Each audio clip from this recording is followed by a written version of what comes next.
32살의 건축가 와리는 키가 크고 호리호리한 체격에 창백한 피부와 날카로운 눈매를 지녔다.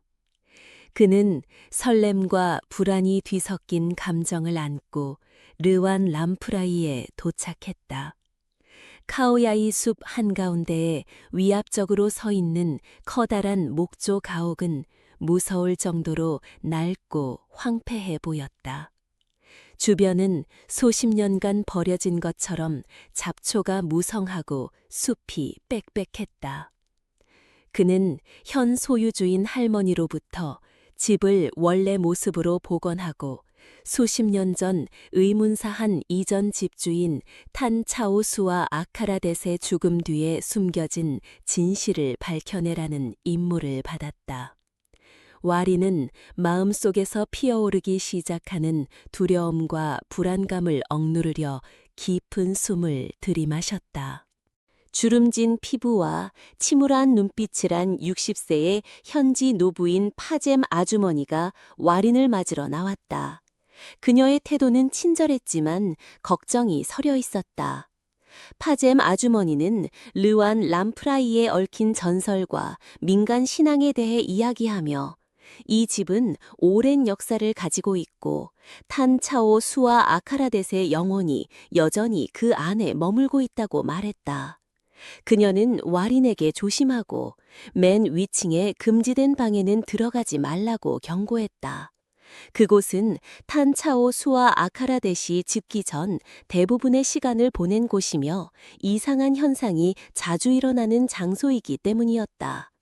와리는 흥미롭게 이야기를 들었지만 유령과 저주에 대해서는 여전히 회의적이었고 모든 것이 마을 사람들이 지어낸 이야기에 불과하다고 생각했다. 신비로운 어조로 소리내어 읽어보세요. 와린이 르안 람프라이를 자세히 둘러보던 중 그는 큰 홀 벽에 있는 균열을 발견했다. 그 균열은 기묘해 보였다. 시간이 지나며 자연적으로 생긴 균열이 아니라 마치 누군가 안쪽에서부터 벽을 부수려고 한 것 같았다. 와린이 균열 주변에 손을 대보자 손끝으로 스며드는 얼음 같은 냉기가 느껴졌다. 바로 그때 마치 누군가 등 뒤에서 그의 이름을 부르는 듯한 희미한 속삭임이 들려왔다. 와린은 휙 돌아보았지만 집 전체를 뒤덮은 깊은 어둠 외에는 아무도 없었다.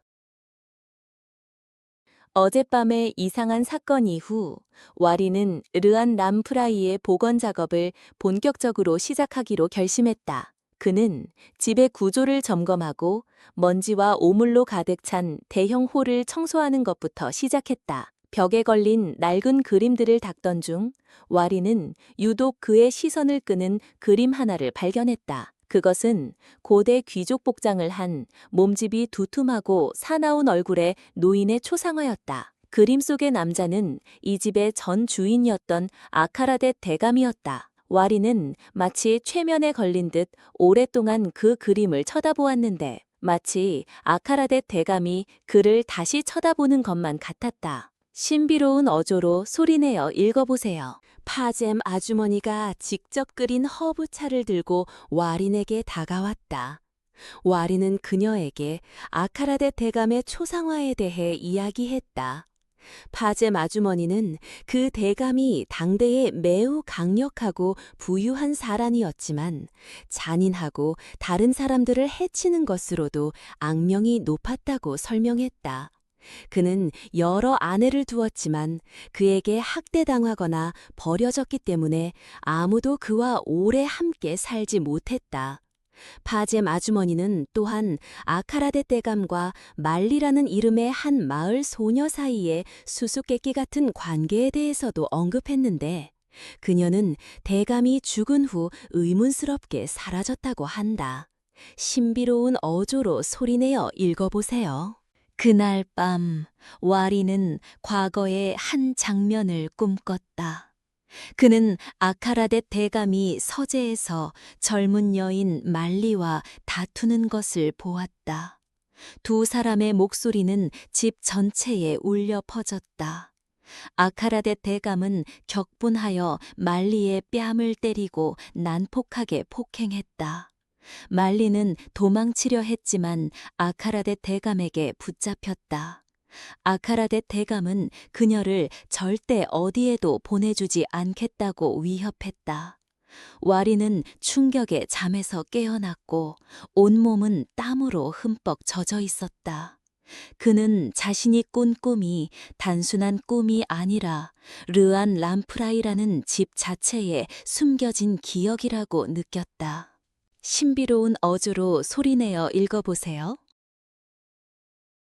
신비로운 어조머니의 경고에도 불구하고 와리는 집의 맨 위층에 있는 금지된 방에 들어가기로 결심했다. 그는 아카라데 대감의 죽음과 소녀 말리의 운명 뒤에 숨겨진 진실을 찾고 싶었다.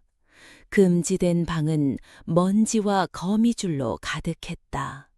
물건들은 마치 주인이 바로 어제 떠난 것처럼 그대로 버려져 있었다. 와리는 아카라데 대감의 책상을 발견했다. 책상 위에는 낡은 서류들과 노트 한 권이 놓여 있었다. 와린이 노트를 펴서 읽어보니 그 안은 아카라데 대감의 비밀과 비리로 가득 차 있었다. 신비로운 어조로 소리내어 읽어보세요. 와린이 노트를 읽고 있을 때 그는 방구석에서 한 여인이 흐느끼는 소리를 들었다. 와린이 돌아보자 방구석에 서 있는 희미하고 반투명한 젊은 여성의 형체를 보았다. 그녀는 고대 태국 전통 흰색 의상을 입고 있었고 얼굴은 창백했으며 눈은 눈물로 붉게 물들어 있었다. 그 여성은 말리의 영혼이었다. 말리의 영혼은 와린에게 손을 내밀며 무언가 전달하려 애썼다. 와린은 놀라고 두려웠지만 정신을 가다듬고 말리의 영혼이 하고자 하는 말을 들으려 노력했다. 말리의 영혼은 자신이 아카라데 대감의 비리 비밀을 알았기 때문에 그에게 살해당했다고 이야기했다. 신비로운 어조로 소리내어 읽어보세요. 그 순간 천둥이 요란하게 울렸다. 파제 마주머니가 놀라서 금지된 방으로 뛰어 올라왔다. 말리의 영혼을 보자 그녀는 두려움에 비명을 질렀다. 파제 마주머니는 와린에게 말리의 영혼은 르안 람프라이에 들어오는 사람들을 괴롭히는 악령이라고 말했다. 그녀는 와린에게 즉시 금지된 방에서 나가달라고 애원했다. 와린은 잠시 망설였지만 결국 파제 마주머니를 믿기로 결정했다. 그는 금지된 방을 나와 혼란스럽고 두려운 마음으로 아래층으로 내려갔다. 신비로운 어조로 소리내어 읽어보세요. 금지된 방에서 일어난 사건 이후 와리는 르안 람프라이의 수수께끼를 푸는데 도움을 줄 전문가를 찾아야 한다고 느꼈다. 그는 그의 절친한 친구이자 역사학자이며 고고학 전문가인 타왓 교수에게 연락했다. 타왓 교수는 르안 람프라이에 도착하여 집의 상태를 꼼꼼하게 조사하기 시작했다. 그는 르안 람프라이가 라마 5세 국왕 통치 시대에 지어졌으며 과거에 고위 귀족의 거주지였다는 것을 발견했다. 타왓 교수는 또한 집 지하실 벽에서 고대 명문을 발견했다. 그 명문은 고대 팔리어로 되어 있었고 기이한 문양을 가지고 있었다. 신비로운 어조로 소리내어 읽어보세요. 타왓 교수는 고대 명문을 번역하는데 며칠을 보냈다. 마침내 그는 그 의미를 해독할 수 있었다. 명문에는 르완 람프라이의 전설이 담겨 있었는데 과거에 사람들을 해쳤던 사악한 영혼을 가두기 위해 지어진 집이라는 내용이었다. 그 악령의 이름은 욤마투탐, 즉 검은 저승사자였다. 욤마투탐은 피에 굶주려 모든 것을 파괴하고 싶어하는 영혼이었다. 타왓 교수는 또한 그 명문에 욤마투탐의 영혼을 풀어줄 방법이 명시되어 있으며 이를 위해서는 고대 의식과 신성한 부적이 필요하다는 것을 발견했다. 신비로운 어조로 소리내어 읽어보세요. 타왓 교수가 고대 명문을 연구하고 있는 동안 와리는 다시 말리의 영혼과 마주쳤다. 말리의 영혼은 와린 앞에 나타나 그 고대 명문은 가짜라고 말했다. 아카라데 떼감이 사람들을 속이고 진실을 감추기 위해 그 명문을 만들었다는 것이었다. 말리의 영혼은 아카라데 떼감이야말로 욤마투 땀의 영혼을 숭배하고 개인적인 이득을 위해 그 힘을 이용하려 했던 장본인이라고 말했다. 신비로운 어조로 소리내어 읽어보세요. 새로운 발견으로 와린과 타왓 교수는 자신들이 심각한 위험에 처해 있음을 깨달았다. 그들은 아카라데 떼감이 자연사한 것이 아니라 욤마투탐의 힘을 제어하는 데 실패한 후 그 영혼에게 살해당했다고 믿었다. 타왓 교수는 와린과 파젬이 함께 고대 의식을 거행하여 르안람 프라이에서 욤마투탐의 영혼을 몰아낼 것을 제안했다. 그 의식에는 신성한 부적과 정확한 고대 주문의 암송이 필요했다. 파젬은 필요한 부적과 도구들을 가져와 준비해 주었다. 신비로운 어조로 소리내어 읽어보세요. 보름달이 뜬 밤, 와린과 타왓 교수, 그리고 파젬은 르안람프라이의 지하실에서 의식을 시작했다. 그들은 고대 주문을 외우고 조상에게 제사를 지내기 위해 향과 초를 켰다. 갑자기 이상하리만치 강한 바람이 불어와 촛불이 꺼져버렸다. 파젬은 욤마토땀의 영혼이 의식을 방해하고 있다고 말했다. 와리는 정신을 집중하려 애쓰며 굴하지 않고 계속해서 주문을 외웠고 타왓 교수는 긴장된 표정으로 지켜보았다. 신비로운 어조로 소리내어 읽어보세요. 갑자기 욤마토땀의 영혼이 지하실에 나타났다. 욤마토땀의 몸은 크고 위압적이었으며 핏빛처럼 붉은 눈은 분노로 불타오르고 있었다. 욤마토땀은 와린과 타왓 교수에게 불을 뿜었다. 파젬은 재빨리 부적을 사용해 와린과 타왓 교수를 불길로부터 보호했다. 와린은 자신들과 르안 람프라이를 지키기 위해 욤마투탐과 싸워야 한다는 것을 깨달았다.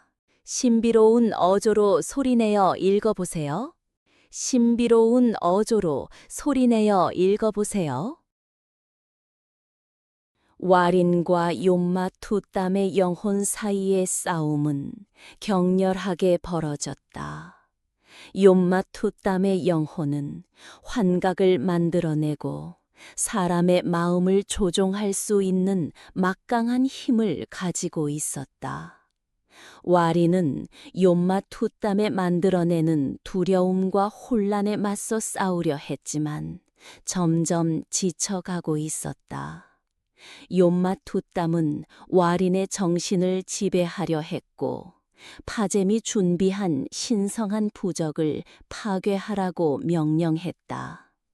와린은 욤마투땀에게 지배당하지 않기 위해 자신의 생각과 필사적으로 싸웠다.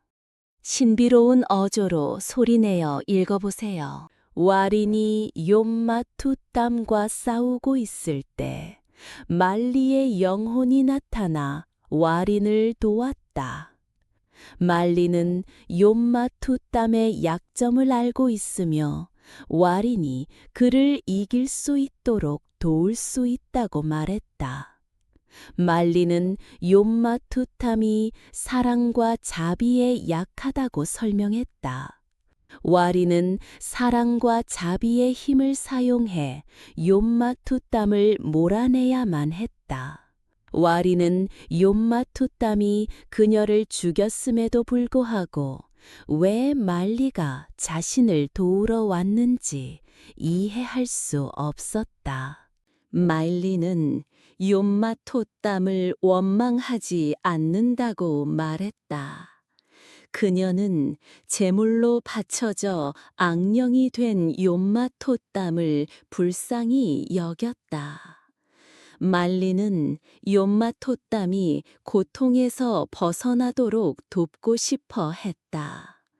그녀는 욤마토땀이 누군가를 해치고 싶은 것이 아니라 단지 속박에서 벗어나고 싶어 할 뿐이라고 믿었다. 와리는 말리의 희생과 자비심에 감명받았다. 그는 말리의 조언에 따라 사랑과 자비의 힘으로 욤마토땀을 몰아내기로 결심했다. 와리는 눈을 감고 마음속에 사랑과 자비의 힘을 모았다. 그는 그 힘을 욤마튼 담의 영혼에게 온 힘을 다해 보냈다. 와린의 몸에서 환한 흰 빛이 뿜어져 나와 지하실 전체로 퍼져나갔다. 그 흰 빛은 욤마튼 담의 영혼을 고통스럽게 하고 약화시켰다. 욤마틈은 와린의 힘에 맞서 싸우려 했지만 저항할 수 없었다. 신비로운 어조로 소리내어 읽어보세요. 말리의 영혼이 와린을 돕기 위해 나타나 사랑과 자비의 힘을 더했다. 그녀는 욤마투땀에게 다가가 그 영혼을 껴안았다. 말리는 욤마투땀의 감정을 이해하며 그를 용서할 준비가 되었다고 말했다. 욤마투땀의 마음이 누그러지기 시작하며 눈물을 흘렸다. 그의 눈물은 환한 흰 빛으로 변했다. 타왓 교수는 벌어지는 광경을 경악하며 지켜보았다. 그는 악령이 사랑과 자비의 힘으로 해방될 수 있으리라고는 전혀 생각해 본 적이 없었다. 신비로운 어조로 소리내어 읽어보세요. 마침내 욤마투탐의 영혼은 속박에서 풀려났다. 욤마투탐의 영혼은 환한 흰빛과 함께 지하실에서 사라졌다. 와린과 말리는 눈을 뜨고 환희에 차서 서로를 바라보았다. 그들은 최선의 일을 했다고 느꼈다. 그들은 사랑과 자비의 힘으로 악을 이겨낼 수 있었다. 지하실에서의 사건 이후 모든 것이 평화를 되찾았다. 르언 람프라이는 악령에게서 벗어난 듯했다. 와린, 잼 아주머니, 그리고 타왓 교수는 저택을 다시 둘러보았다. 그들은 짜오스와 아카라댓의 서재가 마치 누군가 들어와 청소한 것처럼 새로 정리된 것을 발견했다. 그들은 또한 책상 서랍에 숨겨진 공책 한 권을 발견했다. 그 공책은 짜오스와 아카라댓의 개인적인 일기장이었다. 신비로운 어조로 소리내어 읽어보세요. 와린이 공책을 펴서 읽어보니 그 안에는 짜오스와 아카라댓이 자신의 과거 잘못에 대해 적어놓은 것을 발견했다. 그는 부패, 다른 사람들을 해친 일, 그리고 말리를 살해한 것에 대해 썼다. 짜오스와 아카라댓은 자신이 저지른 일에 대해 후회와 죄책감을 느끼고 있었다. 그는 누군가가 와서 자신의 영혼을 고통에서 해방시켜 주기를 바란다고 썼다. 와리는 짜오스와 아카라댓에게 연민을 느꼈다. 그는 짜오스와 아카라댓이 항상 나쁜 사람이었던 것이 아니라 탐욕과 야망에 사로잡혔다는 것을 이해했다. 타왓 교수는 이 공책이 짜오스와 아카라댓 혼자만의 잘못이 아니라 그의 부패 배후에 다른 이들이 있었음을 보여주는 중요한 증거라고 말했다. 타왓 교수는 와린에게 관련자들을 기소하기 위해 그 증거들을 경찰에 넘길 것을 제안했다. 와리는 타왓 교수의 제안에 동의했다. 그는 정의가 반드시 실현되어야 한다고 믿었다. 와린이 경찰에 증거를 넘긴 후 짜오수와 아카라데스의 부패에 연루된 자들에 대한 법적 절차가 시작되었다. 와린은 사건 해결에 도움을 준 것에 안도감을 느꼈다. 잼 아주머니는 르언 람프라이에 다시 활기를 불어넣어준 와린에게 감사했다. 잼 아주머니는 앞으로도 르언 람프라이를 계속 돌볼 것이며 사람들이 이 집의 역사와 전설에 대해 배울 수 있도록 박물관으로 개방할 것이라고 말했다. 그날 저녁, 와리는 저택 뒷마당으로 걸어 나갔다. 그는 조용히 앉아 해지는 것을 바라보았다. 갑자기 말리의 영혼이 와린 앞에 나타났다. 말리는 와린에게 따뜻하게 미소 지으며 자신과 욤마투탐을 고통에서 해방시켜준 것에 대해 감사했다.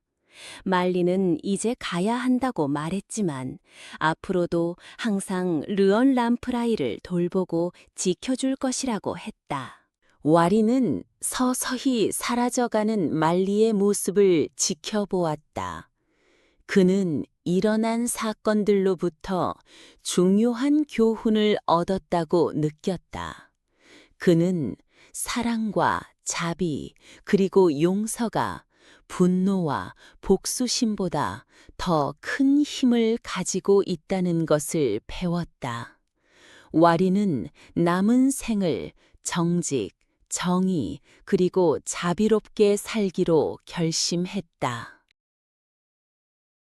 몇 년이 흘렀다.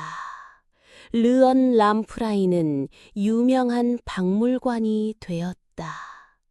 사방에서 온 사람들이 이 집의 역사와 전설에 대해 이곳을 방문했다.